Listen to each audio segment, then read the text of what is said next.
Hi hello guys, ఈరోజు మన వీడియోలో ఏ రెసిపీ అనుకుంటున్నారా? మన సబ్స్క్రైబర్ చెప్పిన రెసిపీ ఫ్రెంచ్ ఫ్రైస్ అనమాట. ఇంకా అది ఎలా చేసేద్దామో చూసేద్దాం. ఫస్ట్ పొటాటోస్ మీకు ఎన్ని కావాలో అన్ని తీసుకోండి. నెక్స్ట్ దాన్ని వాష్ చేసుకొని పీల్ ఆఫ్ చేసుకోండి. నెక్స్ట్ దాన్ని మీకు నచ్చినట్టు కట్ చేసుకోవచ్చు, లేకపోతే ఫ్రెంచ్ ఫ్రైస్ షేప్లో కట్ చేసుకోండి నీట్గా.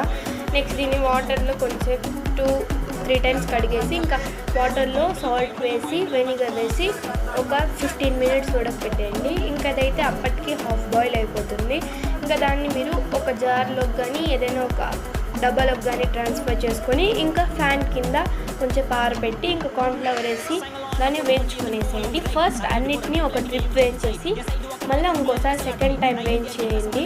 ఇంకా మీకు నచ్చిన మసాలాస్ వేసుకొని బాగా మిక్స్ చేసుకొని తింటే టేస్ట్ అయితే పర్ఫెక్ట్గా ఉంటుంది. నెక్స్ట్ ఏమో కామెంట్ చేయండి. బాయ్.